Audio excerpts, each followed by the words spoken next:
This is propaganda. You listening to the substance.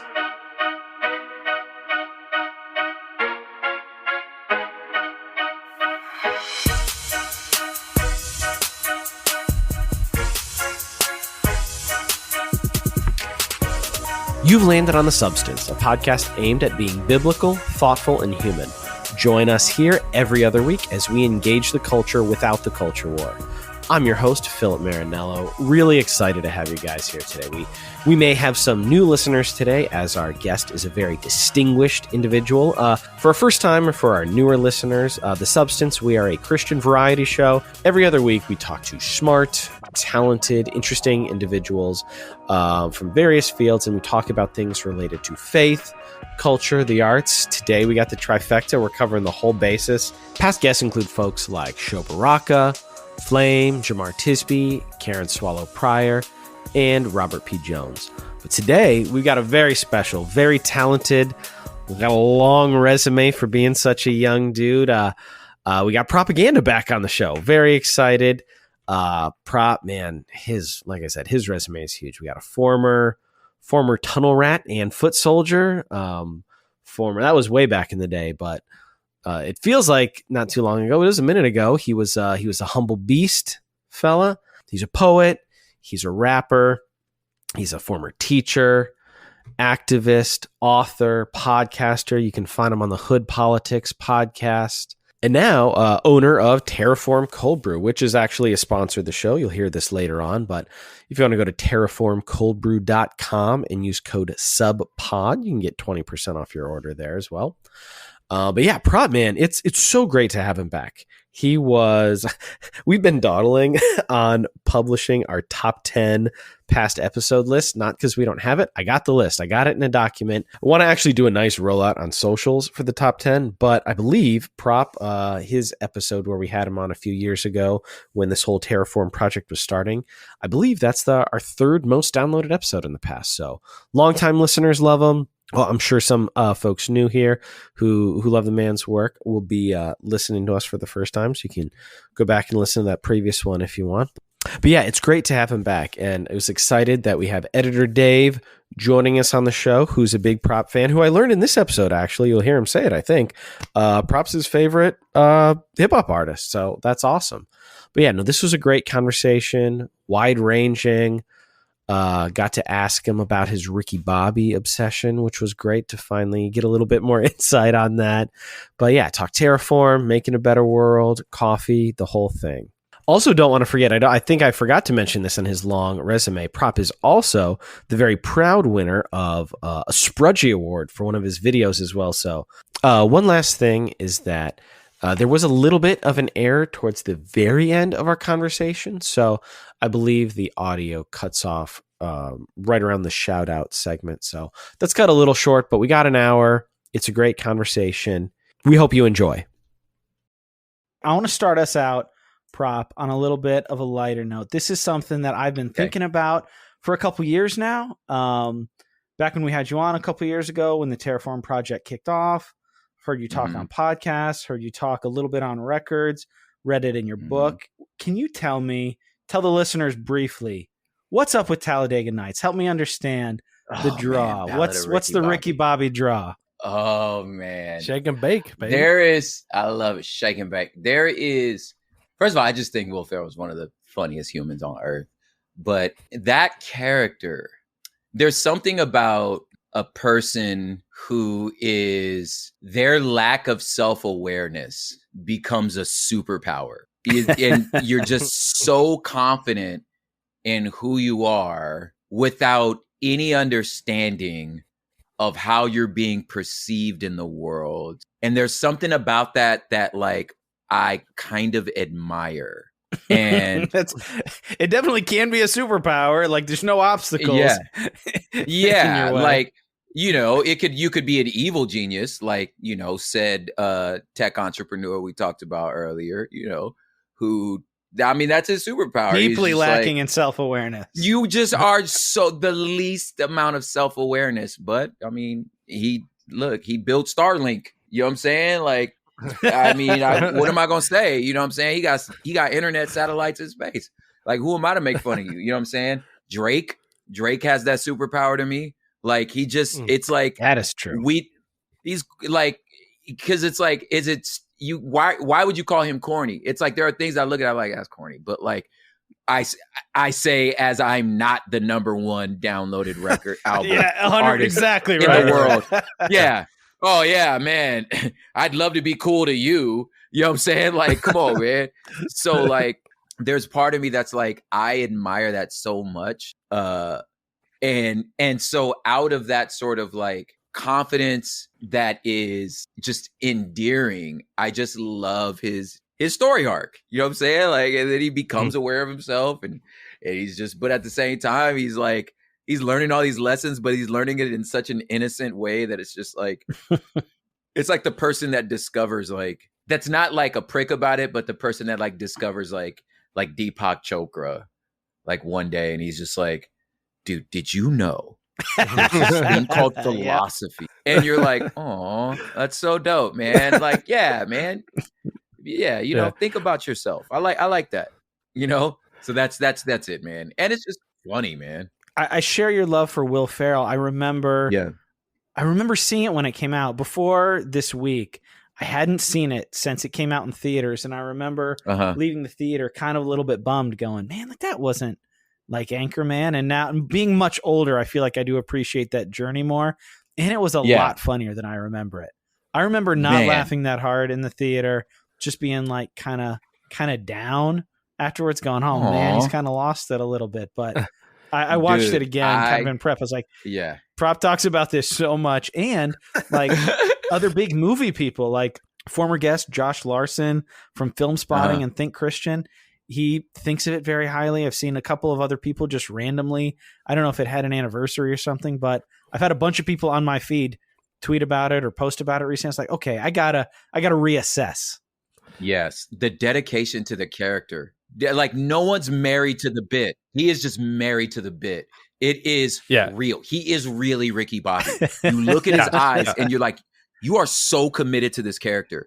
And it's just like, you're just locked in. And I think that's so like, so the character itself and then his ability as an actor to be like, I am this person. Like I am so that's his committed. Comedic superpower, right? Like that's the Ron Burgundy, that's Elf, that's Step Brothers. Absolutely. Like he goes so whatever the premise is, he is 110% in. Yes.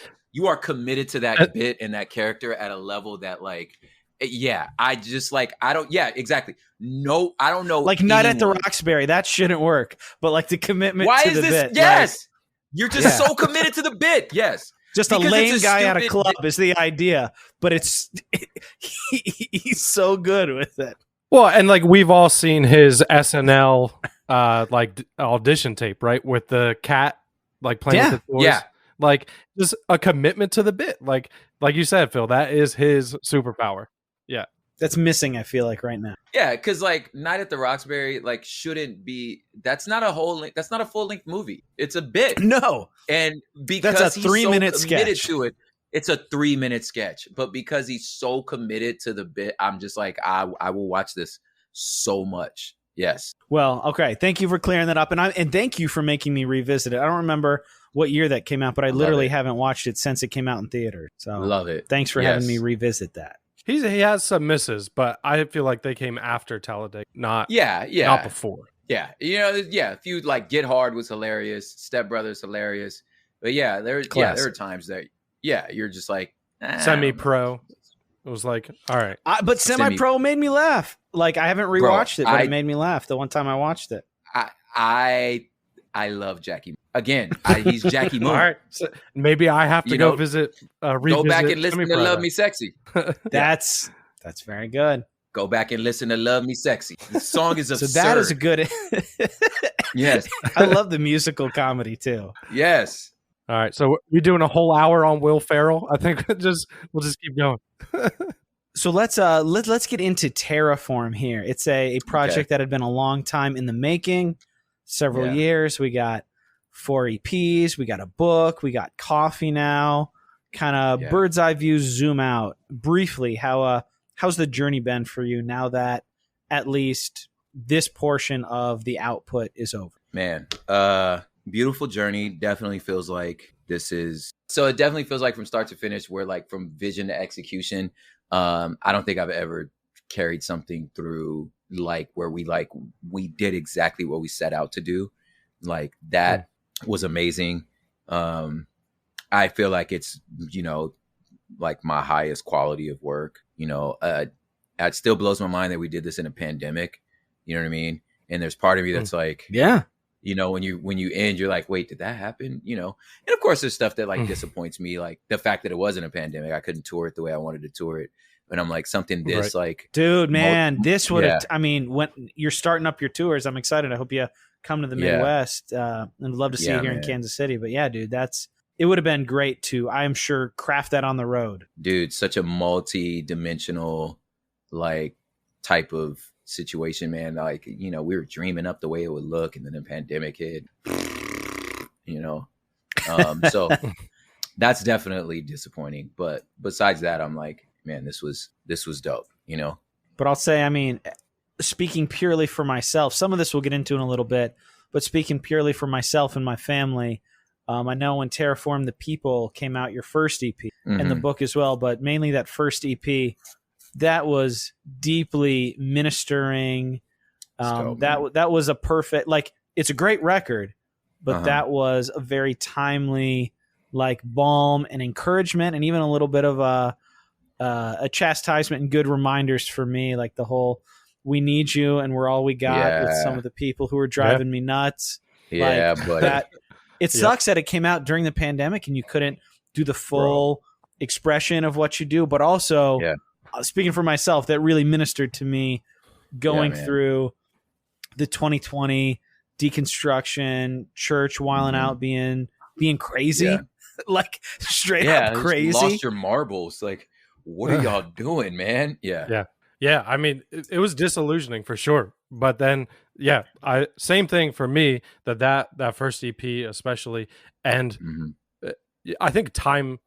That is a message that we always need to hear, but it hit at a time where it was impossible to ignore the disunity just among people altogether, but then certainly within the church, within America at that point. So definitely a timely message. Yeah, there were a lot of really loud, bad stories being told at that time. Yeah, bro. Exactly. Yeah. And what's crazy is, like, order-wise, you read the book, the sky was supposed to be first, and then the soil, then the people. But the production went different ways. And I finished the people first. It was just done first. And we were like, this is really good. And just was one of those, like, really good. This record is really good. Nobody knows the order, only us. So, right. Don't be precious, put it out. You know what I mean? And we did, and I'm glad we did, and I'm glad it came out the way it did. Yeah, some of the songs on that EP were some of my favorite of the whole project. So that was a perfect opener. Like, just kick him in the teeth right away and like get it going. Dude, yeah, man. That's a lot of that. Yeah. A lot of that is on DJ Malski, who did the production. I gave him like words. I was just like, okay, tribal, connected, majestic, West Coast, that. And he produced all the songs. Like, I didn't hear the songs till he was done with all of them. Like, he didn't just send me beats. He was just like, and he already had the order. He was like, this is the order. So he played it from top to bottom, and he made me listen to him in order at his studio.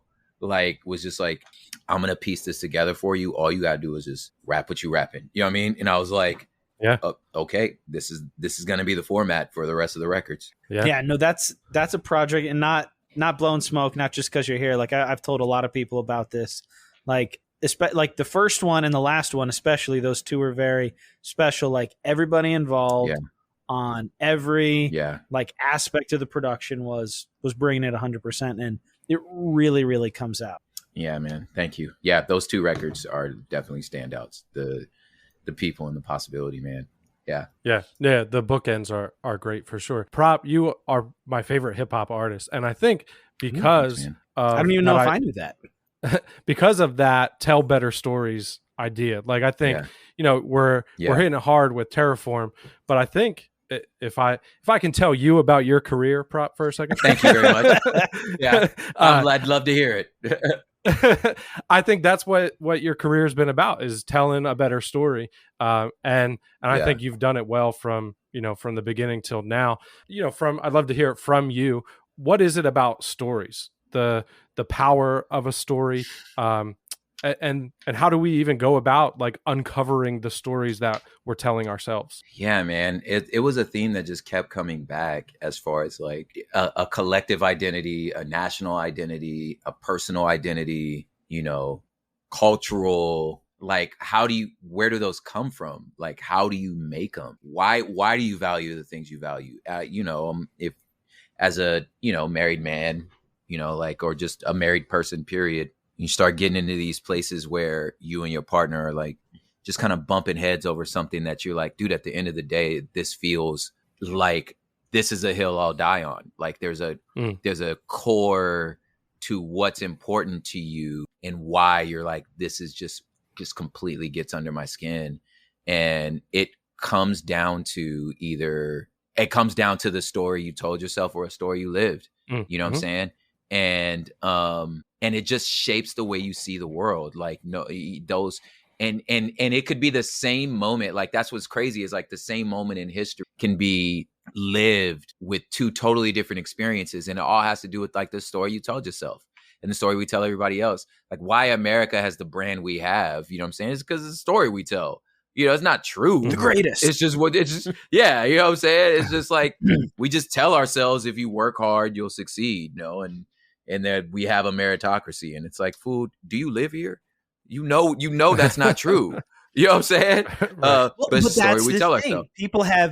People have internalized that story so much. Like, you would think that, and like part of me thinks that, but I know the conversations I've had the last 3 years, a lot of people in privileged spaces, I think truly kind of don't know that, right? Like, and because they've internalized that story and bought into it and shaped their identity around it, it's like, it's hard to unlearn that story. Exactly. That's what I'm saying. It is core to your person. Me and my wife had this thing, it was just yesterday, where she kind of woke up a little dysregulated, but she has a way of like, when she's with our kids, like you would never know. Like, so when she walks in the room, she's like, hey, you want some pancakes? I'm making pancakes. I was like, oh, okay, dope. Right. And then I get up, my, the youngest daughter's kind of in tantrum mode, and she just really needed somebody to help her, like, get it together. She don't need a lecture, but she needs somebody to help her get it together. Right.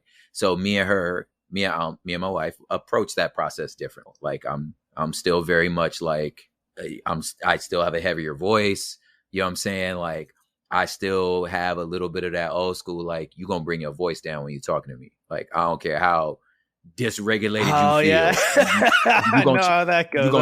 You gonna dial that sound down right now, because I'm not with it. You know what I'm saying? And she kept kind of like, and my wife kept kind of like jumping in, because she doesn't, she handles it differently, right? So at the end of it, I was kind of like, yo, like, you don't like it when I jump in when you are trying to communicate with our children. I would appreciate the same. You know what I'm saying? Like, can you give me the same grace? And little did I know, she was already wrestling. Like, my father-in-law just passed away. You know what I'm saying? Like, in Thanksgiving. So still pretty recent. She's still kind of raw about those feelings. So she loses it, but she loses it with the wherewithal to be like, I'm gonna step outside for a second. So she steps outside for a second, because she's like, I don't want to say no. So in her mind, she's like, no, you didn't get the brunt. I actually didn't lose it, because I lost it outside. You didn't even see that. You know what I'm saying? Like, it's, from her perspective, you know what I'm saying? But from my perspective, I was like, you out of line right now. Like, you foul, homie. Like, and then when she came back in the house, she was essentially like, okay, I don't know. I just woke up real weird. Feel a little better now. Just not ready to talk about it. Can we, like, I just don't think I have the capacity to talk about it. And in my mind, I'm like, so I just need to wait? Like, you just lost your mark. You just blew your top right now, speaking hella foul to me. And in front of and the you kids. Get to be like, I feel better now. And you just feel better now. Okay, cool. You know what I'm saying? And I'm like, are you going to acknowledge what the hell you just did? You know? And once, so anyway, you know, after a much more responsible conversation we had, because we've been through the counseling to know how to talk to you. You know what I'm saying? Essentially, I realized, here's a story I told. I come from a house where my father was when he was around, he was volatile. Like, you just never knew what his moods were. But he was dad. So he'll apologize when he feel like it. Like, he was not even acknowledged. He'll just walk back in and be like, hey, you guys want McDonald's? And I'm like, I mean, yeah, but ain't you going, you're not going to acknowledge how you just yelled at us for the last 10 minutes? For 10 minutes straight, you're not going to acknowledge you just yelled for the last, I just got to act like that didn't happen? You know what I'm saying? I just got to wait for you to realize that sucked. You know what I'm saying? And then with him, it would be like, yeah, you know, maybe a couple days later, he would be like, sorry, I yelled at y'all. And I'm like, yeah. Well, I mean, like, but maybe, or maybe he wouldn't, you know what I'm saying? So I realized, like, I had always been teaching our children this whole time we've had, like, when they wrong somebody, you know what I'm saying? You acknowledge what you did. Even if you don't understand what happened, like, the fact of what you did, you need to acknowledge. You know what I'm saying? But my wife is always like, well, I'm not going to give you an apology if I don't believe it. Like, I may not be sorry. So give me a second let me to think about how I feel, and then I'll apologize. And I'm like, I don't care why you blew up. You did it. Why is a different story. You just disrespected me right now, and that is a fact. So you need to acknowledge the fact that you just did this. And she was just like, I'm not going to acknowledge it because I'm not sure I disrespected you. And I'm like, what? You know? And she's like, you want me to give you a fake apology? That conversation so many times. Yeah. Oh, yeah. She was just like, I'm not going to give you a fake apology. If I'm going to apologize to you, I'm going to mean it.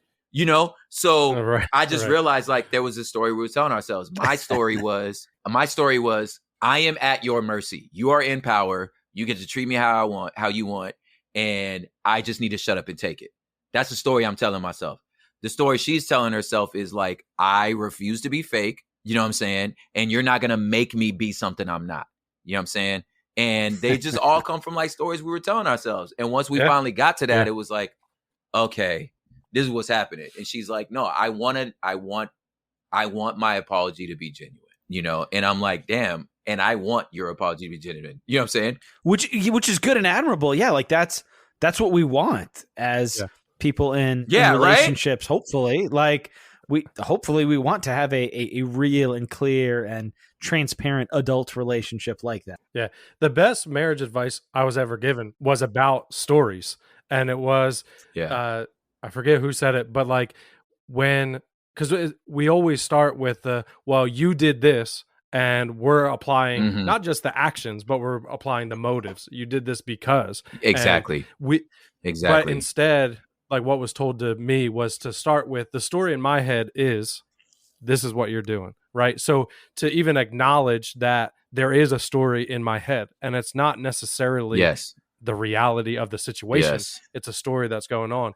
And so as much as we talked about our love of Ricky Bobby at the beginning, who lacked self-awareness to completely, but to tell better stories, you need a level of self-awareness to realize you're even telling yourself a story. Exactly. I am saying to myself, she don't respect me. I'm not worthy of respect. That's what I was saying. You know what I'm saying? That's the story. I'm like, anytime I would look at any of her actions, the actions was, she don't respect me. That's the story. You know what I mean? And it's not and that's not true. You need to tell a better story. And the better story was what was actually going on in both of our minds. Like, she felt disrespected. There was, you know, in the way that I was talking to her, you know, in which I'm like, I don't see it. You know what I'm saying? But if that's how you felt, then that's what was the reality. You know what I mean? And like I said, you can, you know, we're living the same moment. And I think going back to the Terraform thing, it was a long way around that. You're living the same moment. History is happening to all of us, but we're experiencing that history in a lot of different ways. And we bring ourselves to those moments, and you can you know, tell this terrible story, or you could tell a better story that could shape your identity and the way you move through the world better. So, yeah. And even in that, I hear you saying, like, the story about you and your wife, like, to be able to tell a better story, you have to listen to somebody else's story first. Facts. Like, Yes. Facts. you were telling yourself a story that I'm not worthy of respect until Mhm. you listen to her story and you realize, oh, there's something else going on there. I don't have to Yeah. believe that crappy story I was telling myself Exactly. because something else is going on Exactly. with you. Because she was saying, out of respect for you, she was saying, out of respect for you, I want to think about what you said so that I can genuinely apologize to you because I respect you. Right. You know what I mean? And I'm like, Right. damn, Yeah. yeah, wow, better story. You know? Yeah, we can get ourselves into a lot of trouble when we are the main characters or the only character in our stories. Facts. Yeah. So kind of along that note, one of the things that I've jotted down from both the book and a lot of the stuff you've talked about in the past and particularly recently, I love to hear. Dave can relate to a whole lot more. I have 2 little boys at home. Dave's got girls. And I know that you guys share that in common. So how has being a girl dad and now particularly a girl dad with girls on a spectrum of ages and experiences and kind of life stages, Sheesh. how's that helped shape Yeah. the prop story? Real quick, before you answer that, Prop, the section of Terraform where you're talking about being a girl dad, the most relatable thing ever. I'm just like, is he telling a story about my life my God. right now? Oh, you talking about the Stranger Things joint? Just Yeah, the bro. emotional response to something that you're like, wait, what? Like, we're talking about Stranger What- Things right now? just- Okay, it's- all right. And like that from a long time ago. Yeah. Yeah, It's not yeah. real, baby. Go to bed. Yeah. No, Yep. I think it, you know, there's having being a girl dad exposed a lot about what I thought of gender, what I misunderstood, what I value, what I don't value. It's crazy, man. I had a chance to speak at or do poetry. I wasn't speaking. I just did poetry at this men's event. And then I was in the office with the gentleman that was going to actually do the actual teaching. And as I was sitting there thinking, I was thinking at this stage in my life, man, I would have no idea what to tell these dudes. Cause I'm like, I now know, bro, we don't know what we're doing, do we? You know what I'm saying? Like, and I was just thinking about like what's the blessing of being a girl dad is I don't have to pretend like I do know. You know what I'm saying? Like, I feel like having sons, I would have to act like I really know what it means to be a man. You know what I'm saying? And I'm like, man, I'm just figuring this out, dude. Like, I just am one. You know what I mean? So like with my daughters, I started realizing, because I will always think, man, I can't think of nothing that I teach my daughters or that I find important for my daughters that I wouldn't tell my son if I had one. You know, I'm Totally. like, I'm telling my daughter, like, you know, my oldest one and both of them, like, be aware of how you feel. Speak up for yourself. You know what I'm saying? Like, you know, don't let nobody bully you, but be a person of your word. Show up on time. Do what you say what you mean. Keep your integrity. You know, be proud of what you put your name on. You know what I'm saying? Make your excellence undeniable. You feel me? Like, you know, be considerate of the people around you. This is how you make friends. You consider your friends. You esteem others high. There's like this the type of stuff that I would say, you know what I'm saying? You leave a place better than you found it. So you borrow something from somebody, you give it back to them in a better, you know what I'm saying? Just like little stuff like that. You treat your people with dignity. You treat people, your elders with respect. You go seek wisdom. You know what I'm saying? Get around people doing real stuff. Like people that doing, you know what I'm saying? Like my oldest, she wanted to do music. I'm like, okay, come to the studio with me. Like, be around them. Like, be around these people that's going to push you. You feel me? Like, you know, you chilling with losers, you become one. You know what I'm saying? And I'm like, that's the type of stuff that, like, why would I would tell my son the same thing. Like, I can't think of, so it just, after a while, I started being like, man, I can't think of nothing I would say to them that I wouldn't say to my son, especially as a person of color, because I'm looking at my daughter. And then the same thing I would say to my boy, he's a little black boy. I would be like, look, man, chips and stacks against you, homie. You live in a world that thinks you less than everybody else. I don't know what to tell you, brother. You just gonna have to get busy. You just gonna have to be excellent. You know what I'm saying? So I look at my daughter and I'm like, look, 80 cents to the dollar, homie. I don't know what to tell you. You know what I'm saying? Yep. You live in a patriarchal society.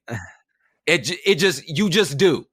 So what you gonna do? Well, you stay home? You stay in your bed? No, you gonna go get it. You gonna prove you just have to be better. I don't know what to say. You know what I'm saying? And I'm like, dang, that's exactly what I would say to my boys. So, and then I think, okay, having daughters, because this is just what I thought, I had to grow in emotional intelligence, really think about how I'm saying things, you know, validating her feelings, understanding that like there's so much more going on inside of her than meets the eye.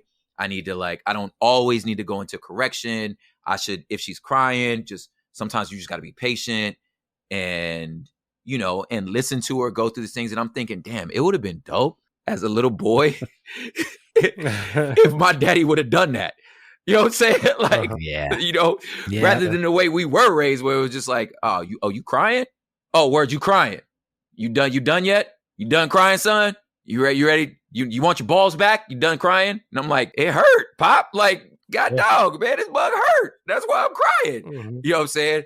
So like, but and then at the same time, there are things with my daughter that I feel like it is good that I bring that sort of like competitive kind of like, okay, I'm gonna pat your back for a while. All right, now we not gonna stay on the ground here now. Okay, you gonna get up?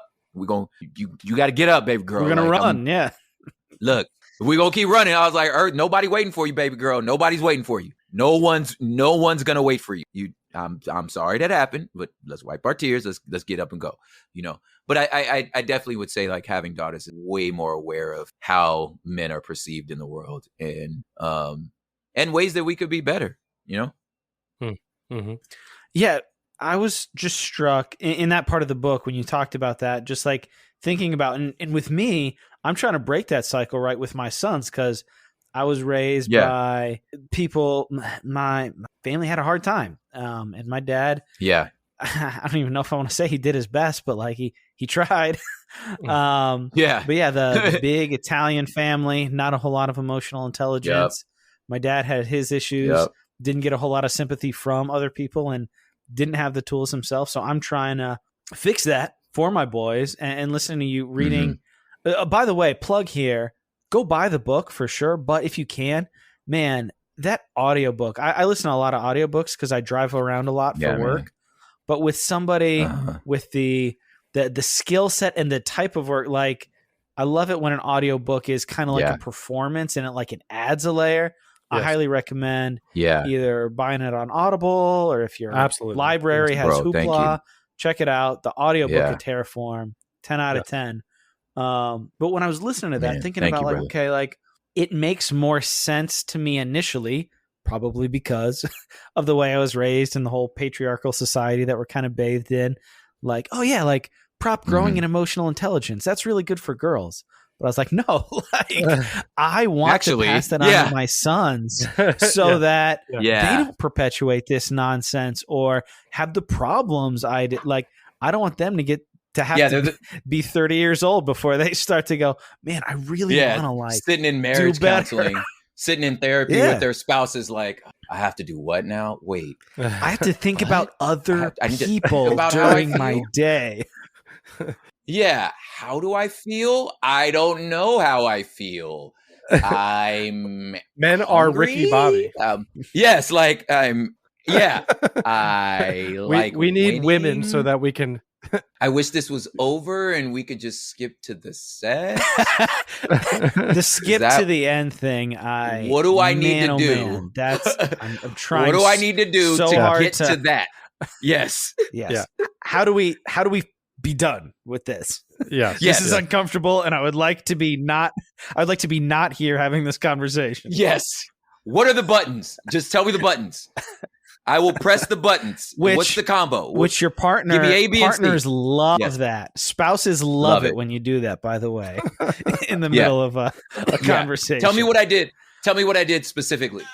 That's weird. Yeah. My wife is, what's funny is in our relationship, my wife is tell me what I did specifically. Oof. And I'm like, what? Like, nah, you was just like, that was just whack. Like you had this, what about my actions? What action was it? So you got that Dr. Alma. And I'm like, babe, you told me to know my feelings. I feel unsafe because I try to tell you, she's like, but what made you feel unsafe? And I'm like, the way you asking me these questions, you scary. But but become, and I mean that works for spouses too, not just children. Like becoming, you talk about becoming a safe place for like big or hard emotions. Like I was not taught that, and I mean, family, school. I went to seminary. Like that was not part of any of the curriculum at all. I mean, like the Mr. Rogers era of my life. I did get that from him. Shout out to Fred Rogers. Yeah. But I mean, that is not a story that is told often to young men. Or if it is, it's so demonized by folks who are stuck in the bad stories. That's what girls do. Yeah, bro. I definitely came from the, like, when somebody tells you like what they're going through, for you to say, damn, it's probably painful, huh? I come from the fool, like, well, yes, of course. Why would you? Of course it was painful. Why would you? Never mind, homie. You know what I'm saying? Like, rather than realize. So I always felt like, I'm not like you. Of course, why would I say that? Clearly it was. Yeah, this is not a safe place to air my feelings. Yeah. Yeah, that's what happens. I'm like, all right, never mind. But now I know, that's important for somebody to know that I was like, I feel you, homie. That's whack, dog. Like, I'm sorry you went through that. Like, how easy is it to take a second and feel for this person? You know what I mean? Well, and it's such a simple thing to do, but the result of that is so outsized to the amount of effort it took for me to do that. Just to affirm someone, yes, that sucks. That hurts. Yeah. Yeah. That affirmation does so much for the person on the other side of that. And even if, what's funny, we get ourselves in trouble as men stereotypically of like, let me get to the other side. Like, let me get to the end of this. Totally. But really, if you were just like, that sucks, sometimes that's all the person on the other end of the conversation is looking for. It's true.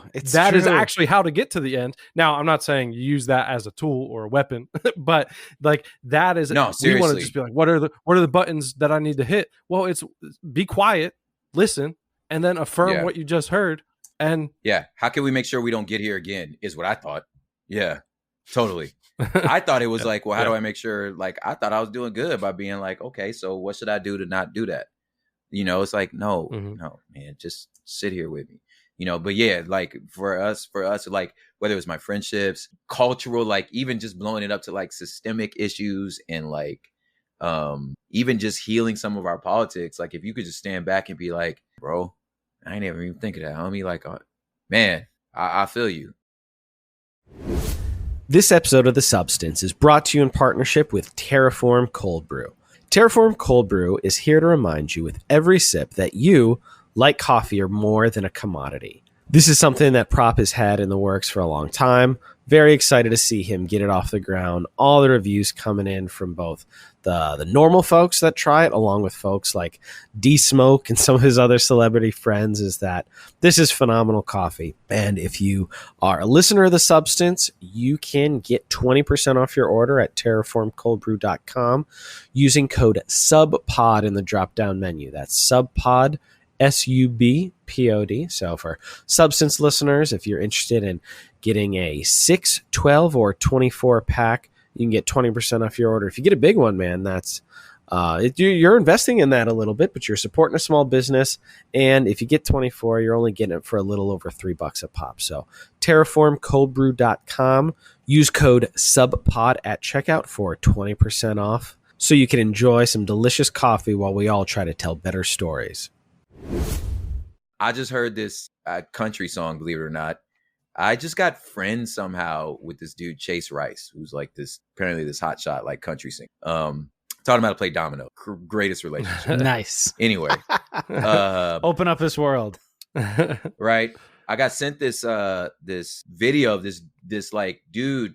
It's like, apparently it's like 3 million views now, but it's like the Richmond north of Richmond. Right. So it's written by this, like, it's a dope play on words. It's banjo, country, bluegrass, a cappella. He's singing. He's like a factory worker. And he's just like, I'm working this stupid job, like none of this stuff works. Like you said, this is supposed to be a land of opportunity. Our ends don't meet. You got, basically it was like, is this the video that's been going viral on Twitter recently? Yeah. Yeah. It's this like country western. Basically, I heard this as, dude, it's so good. I heard it as like, this is a country western version of Tupac saying, "You got money for wars, but can't feed the poor."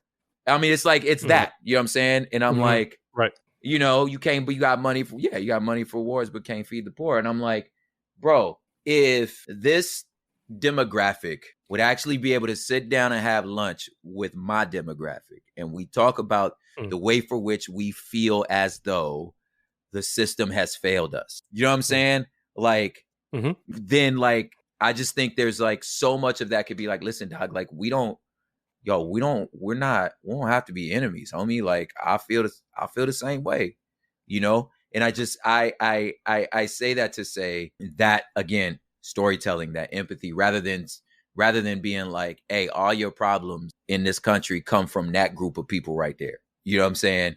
And when you say that, it's just an easy way to, one, remain in power, two, like to continue to perpetuate a bad story. You know what I'm saying?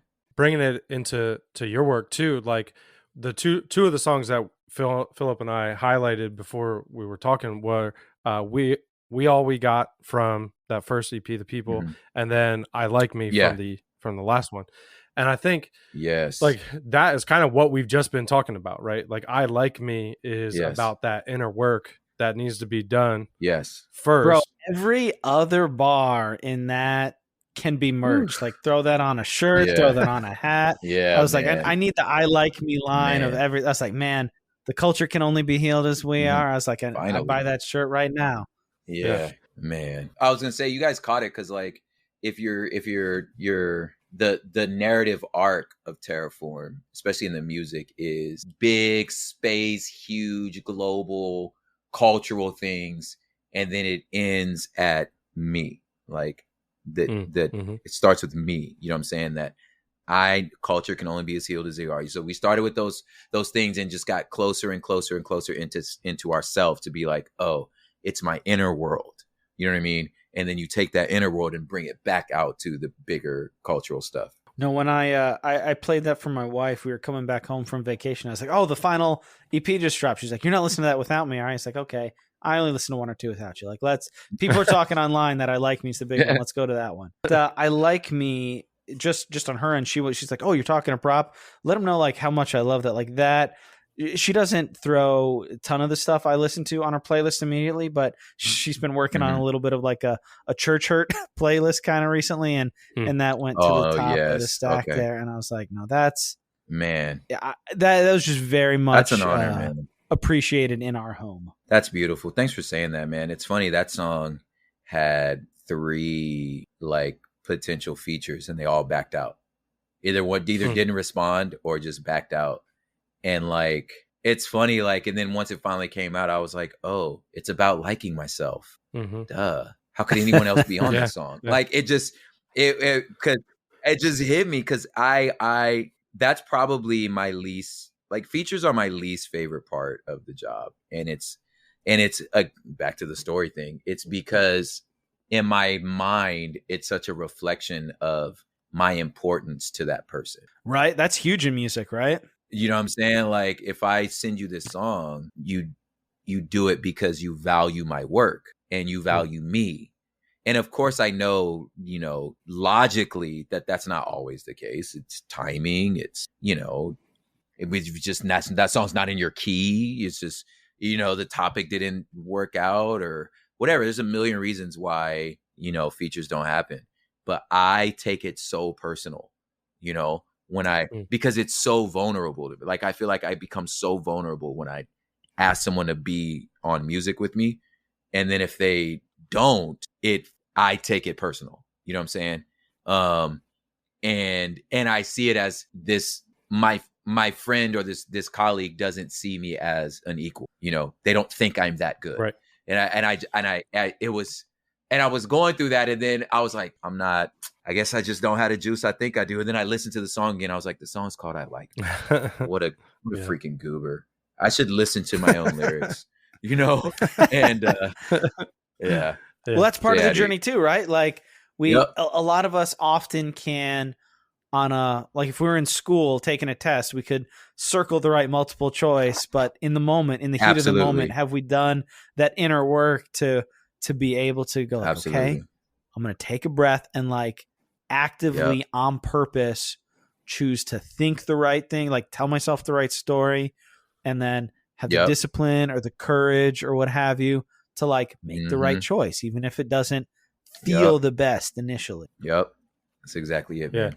So after I Like Me, I think the next one, I don't have the track list in front of me right now, but I think that the Endlings was close to after that. I'd love to hear about, especially with the whole theme of the possibility and hope for the future. How has, in this stage of your life, and I mean, God willing, you got decades and decades ahead of you, but not being one of the young boys on the block, like how is being in this stage of your life and having more people who are not like beneath you, but like coming after you, less mature than you, came out after in me. your role of mentorship, discipleship, whatever you want to call that. How is like stepping into that role affected your story and your It's bizarre, man. Yeah, it's bizarre, you know, and the Endling is around that. Like, man, it's a bizarre feeling because I don't, you know, it's like when you're a parent and you're now old, you're like, no, I'm not old. My parents are old. And you're like, no, you're the them. You know, there was a moment at our church when me and Mama realized, like, oh my God, we're the seasoned married couple. Like we're the couple. How long you been married? And we still feel like we've been married 13 years. And for us, we're like, dude, we've only been married 13 years. You know what I'm saying? And they're like, what? We've been married 13 months, you know? And you're like, oh, dang, that is over a decade, you know? So I'm still, because I'm still hungry as far as like creativity and music. I'm still thinking about those things. You don't notice it until you are in a room with like the No Big Deals and like the Indie Tribe dudes, the John Keats, you know what I'm saying? You are in a room with these dudes and you're like, dog, I'm 10 years older than you. You know what I'm saying? Like you don't realize it. What just happened right now? Like, damn, that's crazy, you know? And when they do start talking, you know, it's like, when they do start talking. Like, what was that? Like, what do you mean? You're like, out of touch. Yeah, there's that. Or it's just like, oh man, oh my God, I remember thinking like that. Like having those moments where it's like, whoa, oh my gosh, I matured past that. I used to talk like that, you know, and you're just having this like, when did I grow up? Yeah, I feel young, but like, dude, when did I grow up?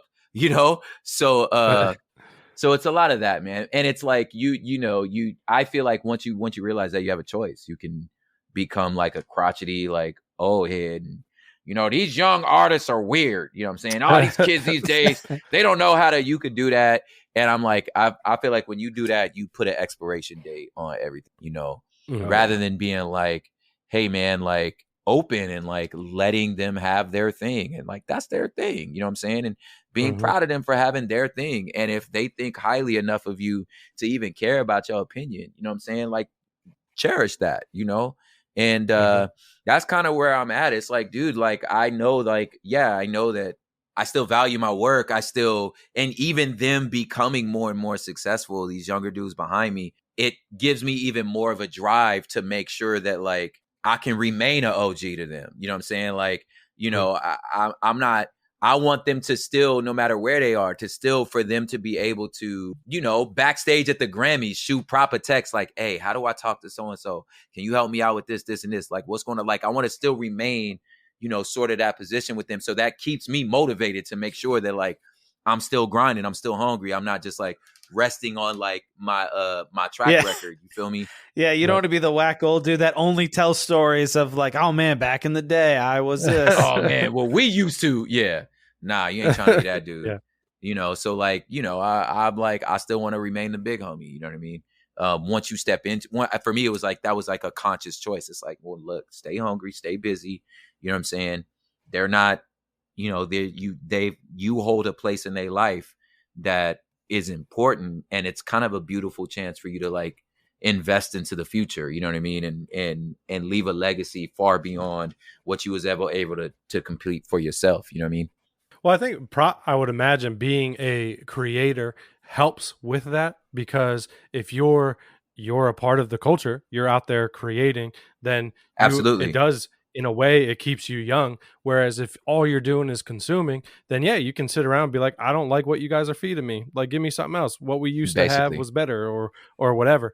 But if you're out there actually creating, and like, you know, obviously you are creative in a particular way, but I think that's something for all of us. Like we're all called to be creative, and we are the culture, right? Yeah. So we have to be creating and being adding things. If all you're going to do is sit back, then it's easy to become cynical. And I think we live in a time where like cynicism plays as wisdom. Like if I can tell you what's wrong, then I know better, and therefore I am better. Good. So how do you what do you do to practice? I mean, I guess being creative is part of it, but how do you practice hope? And like just keep that going? I do think like the, you know, mindfulness practice of like beginner mind is something that like I value. Is you know, I like throwing myself into things that I'm a beginner in, you know, and learn and let other people be experts in, you know. So I think that that's one thing for me. I think that cynicism, you know, if you harness it right, you know, it could be visionary. Like, you know what I'm saying? Like where you're just like, you're imagining what could be, you know what I mean? So you could either be, you know, so frustrated about what is, or you could just continue to imagine what could be, you know? So I think that like, that's one of the things for me is like, okay, well then how could this be better? You know, and I just let my brain continue to think about like, what are ways we could have done this different, or we can do this different. So yeah, so that's that beginner mind, you know what I mean? That imagination, you know what I'm saying? And continuing to like exercise that. I do have this theory, and it's completely anecdotal, it's armchair, but I have this theory that like it's a good bet that your favorite era of music, TV, movies, style of dress is whatever was hot in your 11th grade year of high school. I think that most likely is when you were 11th grader that became your favorite like era. And I think you put that out just the other day or whatever. I saw it, and like real quick I was like, let me check my Spotify plays. Yeah, he's not wrong. Do you know what I'm saying? Like, it's just this weird, I don't know what it is about that age, 17, 16, 17, 18. You're like, yeah, this is my favorite genre. It's like you're finding yourself. This is now your playlist. You know what I'm saying? So like, I think that 2004 to 2006 is the best music that ever existed for me. See? Yeah, exactly. There you go. Guess how old I was at that time. You were an 11th grader. Yeah, you know what I'm saying? So I'm like, I just think that like that you could get stuck there. You know what I'm saying? Because you're not in 11th grade anymore. You know what I mean? Right? And and then you could argue with other 11th graders, or argue with other grown folks that are just going to argue the best music was when they was in 11th grade. And it's like, that's just your heart. That's your emotions. You know what I'm saying? And it's great. That is great for you. It's beautiful. That's beautiful for you. And that is okay. You know what I'm saying? Like, I definitely have that feeling where I'm like, dude, it's okay. That's okay. I love 90s hip hop. I don't know what to tell you. I don't, you know what I'm saying? But I know that I am emotionally tied to them, you know? Right. So rather than being cynical that like, you know, like you said, like, it's like going to like, you know, a foreign country and it's just like, where can I get a slice of pizza? This place sucks. There's no pizza. It's like, well, you're in Laos, okay? Like, it's, I'm sorry, you know, Bali is not exactly like the place you just came from. You know what I'm saying? Like, no, you're in a different place. Appreciate what's going on now. See the beauty of what's here. Where I can't even get, where you get a burger? There's no burgers here. Burgers suck. You're like, oh my God, stay home then. Like, just don't don't travel. Yeah, yes. The props white voice of a guy looking for a piece of pizza. That's a clip right there for the socials. Where can I get a slice? Place sucks.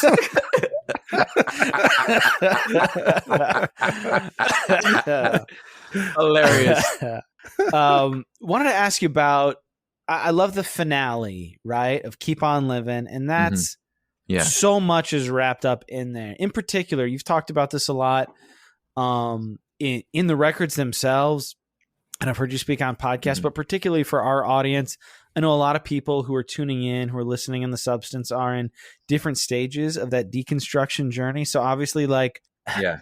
faith is not divorced from the rest of our life, but a lot of people, because of external things in history, are having a hard time with that. Like, what would be your encouragement of people who are trying to figure that out as they are in the keep on living phase? I love it, man.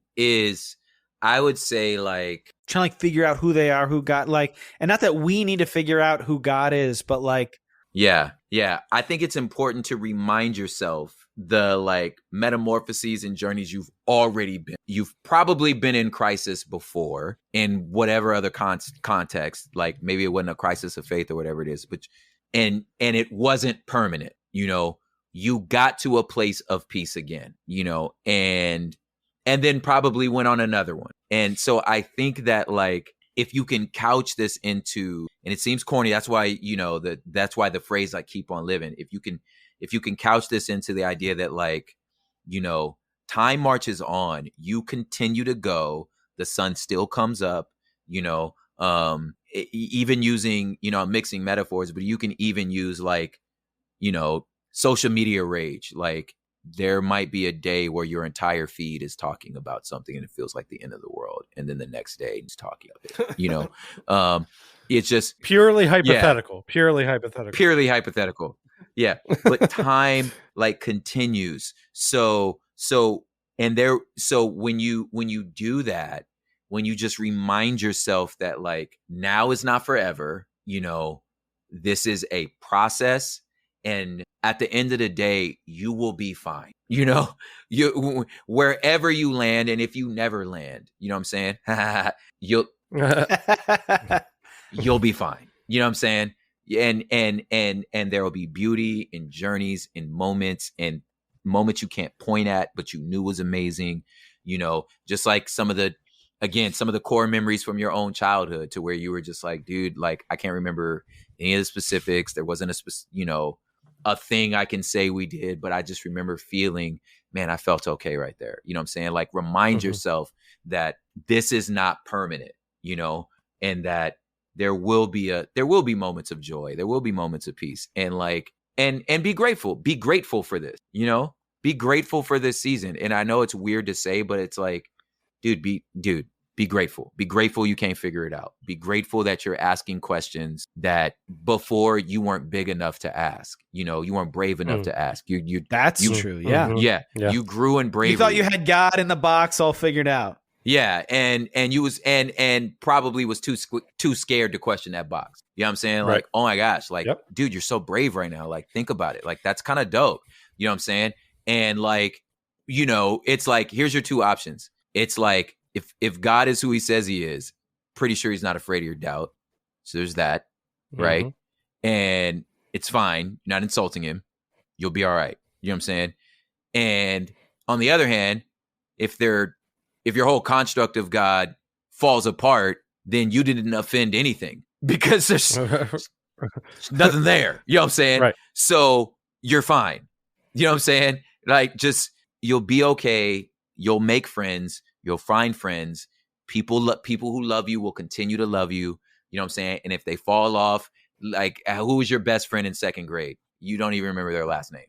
I'll show you pictures from elementary school of this person you were hugging at your party, and you're going to be like, I have no idea who this kid's name. You know what I'm saying? Like, this, like, it's gonna happen for you. You'll be okay. You've been here before, that's what I would encourage. No, I mean, it's hard when it is close friends and family sometimes that those things go through, but you're right. It's hard, but yeah, like, no, I appreciate that very much. I know a lot of folks are, I don't know if it's just how I am. I know you talk about the Enneagram, so you're on that at least a little bit.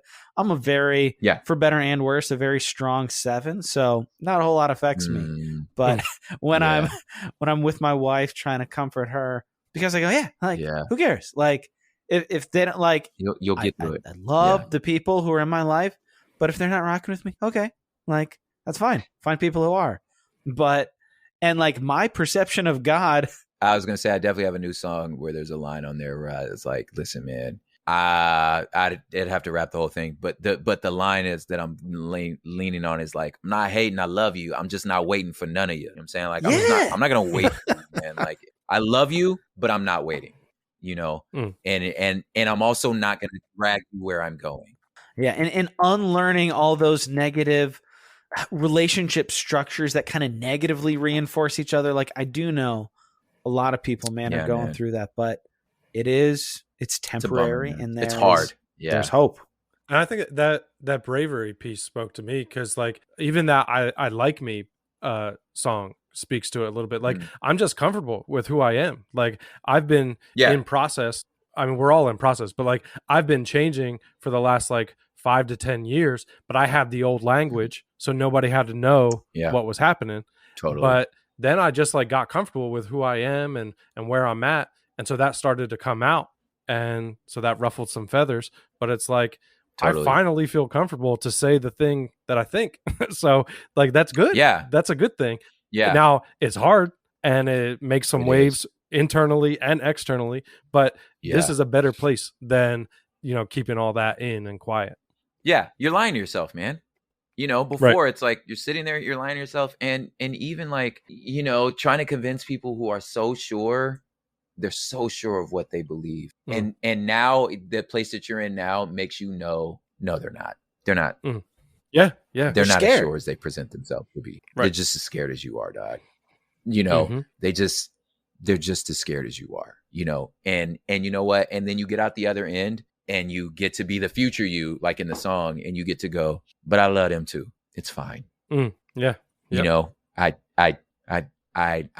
want to see them happy and fulfilled also. I hold no pain or vendetta to them at all. Yep. And I hope that whatever they're working through serves them well. And to get there, you have to do the internal work first. You got to do the work, man. The revolution really starts at home.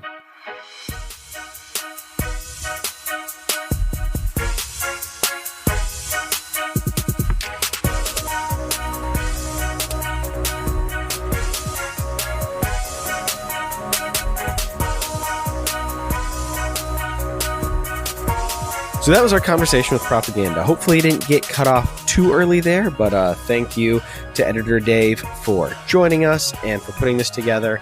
That was just such a great conversation. I love the work that Prop is doing. I love the Terraform project. It was awesome to listen to the audiobook in his words, and those 4 EPs, especially that first and final one, man, just deeply ministered to my soul and my family, and I can't wait to buy the vinyl. Hope it's not too expensive, but I'm in the bag. I'm getting that vinyl. Maybe we can even get a little deal here. We'll see if we can pass that on to you. Like, if you didn't skip the ad, reminder, Terraform Cold Brew at, I believe, terraformcoldbrew.com. If you use code SUBPOD, that's SUBPOD, you can get 20% off your order. So if you get a whole big case, that's about $3 a pop, a little bit more, but $3 a pop for like high quality, finely made, justice-oriented, small business minded folks. That's a wonderful deal. So if you're able to, and if you're interested, if you're a coffee person or know a coffee person, you can get it as a gift. Use code SUBPOD at checkout and the drop down menu to get 20% off your order there. So awesome conversation. If you enjoyed that, the best way to help us grow the show is to share it with a friend. Who do you know that loves good music? Who do you know that's thoughtful? Who do you know that's a Prop fan or listens to his podcast or has been a fan of his music or his work before? Just say, hey, I just listened to a great podcast and I think you'd like it. So word of mouth is the best way to grow. And if you're interested in partnering with us, we now are on Patreon. It took us long enough. For a long time, we were riding that Anchor or Spotify for podcasters. And we appreciate everybody who joined us. The support that we had there helped us get some equipment, helped us get our website up and running, which I know that we need to kind of re-energize now that the team has changed here. But yeah, so if we can get folks over to the Patreon. So right now, all tiers have the same reward, and that is the ability to, on a semi-regular basis, vote on topics that we cover on the show. So vote on books or authors or activists that we have on the show, or for the substantive cinema episodes. So look out for that. Patreon.com/thesubstancepod For as little as $3 a month, you can help us grow and influence the content that you hear on the feed. And if monthly support is not really your favorite thing, like I don't want to give you $10 a month. I'd rather just give you a couple bucks here, $5-10 here, $20, $100, whatever you want. But if you only want to do that on a one-time basis, you can do that on Cash App at $ the Substance Pod. We appreciate everybody who donates. But yeah, we're an independent show here, so every dollar really does count. We're looking at getting a couple of different things going, and you guys are the ones who help make that happen. So either the Patreon or the Cash App, that's the way to do it. Next week's episode, very excited. I don't remember the order we recorded all these things in, or I don't think I necessarily even did it on purpose, but I actually mentioned the guest we're having on next week in this episode when we were talking Talladega Nights. I mentioned Josh Larson from Film Spotting. Yeah, in 2 weeks, we are having Josh Larson back. He's got his book on horror, that Fear Not, A Christian Appreciation of Horror. We mentioned that back when he was on talking about Night of the Living Dead last Halloween. So his book is out. It's very good. It's very incisive and intelligent, but also very simple. Excellent book, excellent conversation. So come back in 2 weeks for our conversation with Josh Larson on what we can learn about considering the things that scare us. So until next time, I'm your host, Philip Marinello, saying we'll see you next time on The Substance. We'll be patient. It's a highly edited show. We got things tightened up. Phil, I'm not gonna lie. I hate when you say that because I'm the one who does the editing. So it's fine. True. Don't worry about it. Fix it in post. We could be lightly edited. That'd be fine too. That you have Incubus Easter eggs in all your albums. Yep, this is true. So did that make it to these EPs too? There's only unfortunately, it's only on the possibility. The other ones don't have Incubus Easter eggs, but the rest of them, the rest of the record, pretty much anything from Listen, Watch, Focus on all the Humble Beast albums, all have Incubus Easter eggs. Well, whenever, again, I don't remember where I saw that, but once I saw it, I'm like, all right, I'm starting from the beginning, and I'm going to try and track them down. I did say it. And I did track them too, and I feel like I wrote it somewhere, but then that's not helpful. I don't know if it was in a Google Doc, if it wasn't in my phone notes, because I looked there. But I totally would love to hear. I would totally love to hear which ones you caught. Well, and Dave's an Incubus fan. What should we look for? Or what should he look for on the possibility? I mean, they're not really a big nostalgia band for me. I'm only aware of. I don't even know if I could. I'd be hard pressed to name even one of their hits right now. Oh, that hurts my heart. I'm hanging up right now. Me too, Prop. Me too. Yeah.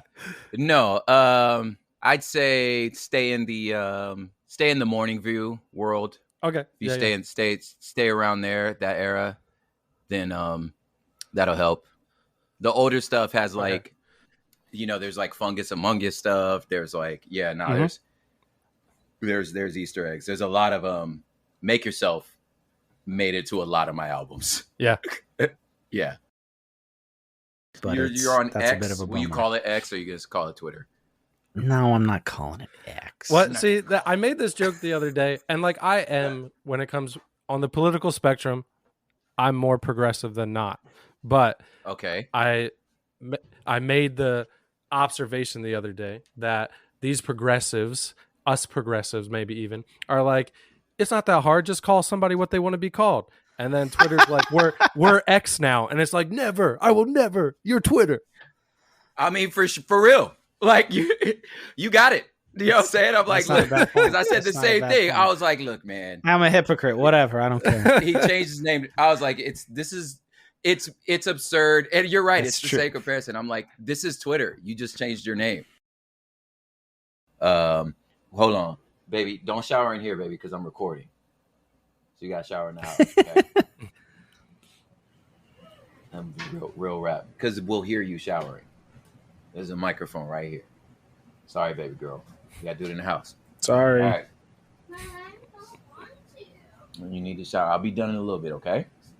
You guys better keep this in here. Yep. All right. Keep it in. Don't edit this out. It's a good blooper. That'll be at the Yep. end there. That'll be good. Yep. You dropped your pajamas, baby. Oh, you got it. But no, Dave and I both have young kids, and we often get kid bloopers. Yeah, of course. I love it. Where can I get a slice of pizza? This place sucks. There's no pizza. Good stuff. Phil, I think it's time to ask the biggest question.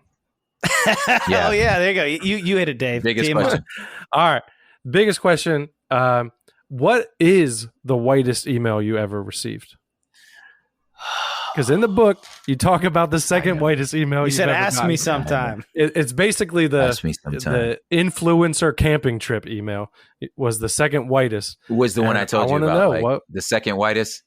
Yeah. I told you about the one at the Nashville one. That was the second whitest email I've ever gotten. Yeah. That's what you said in the book. And then I did. You were like, I did.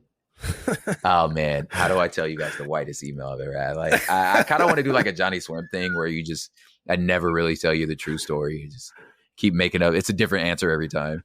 You know what I'm saying? Like, I don't know if y'all know that about Johnny Swim. If it's prop lore, then that's fine. But yeah, like that's Johnny Swim's thing is like whenever you ask them where their name came from, it's a different story every time. It's just like, okay, no, for real. Here's the answer. Yeah. I think that's going to be like the whitest email I've ever gotten. I think the whitest email I've ever gotten was from Norway. I don't know. I was like, dude, I think when I'm done being a public figure, I'll finally tell everybody. But like, dude, it was white as hell. I mean, hey, do you want to meet Bill Gates? Is not that's not too far. Oh yeah, that was pretty. Dude, did I tell that story? Where I didn't realize that you alluded to it. Yeah, the Bill and Melinda Gates. You might have even said that was a text. You might have even said you didn't realize it was that they're the Bill same Gates people, or whatever, or that Gates Foundation. Yeah. And I saw that guy again that sent me the message. I saw him in Portland about a year, earlier this year, and I was like, bro, remember when you asked me about I was like, do you realize I had no idea you meant Bill and Melinda Gates. He was like, bro, I was wondering, man, because you was just like, nah, I'm good. And I was like, and he said he was so impressed that I wasn't impressed. Yeah. He was like, dude, this guy's rad, man. He didn't even care. So cool. He was like, oh, yeah, we'll send a flight for you. I thought that meant you'll pay for my flight. They meant, no, we will send a plane to pick you up and bring you to dinner at Bill and Melinda Gates' house. I was like, I'm not going to go to Seattle. I'm good. Yeah. See, that's because you're cool. You're cool. Yeah. Drake would have fanboyed out, you know? Yeah. Yes. That's mistakenly cool. That's Ricky Bobby cool, where you just don't know. There you go. You know what I'm saying? Yeah. Various disciplines and expertises. Expertises? You can leave that in. Maybe not. Okay, maybe not. Past guests. Golly, why is it friggin' so hard to say past guests? I'm giving you some good B-roll material here, but here we go. 2 on a semi-regular basis.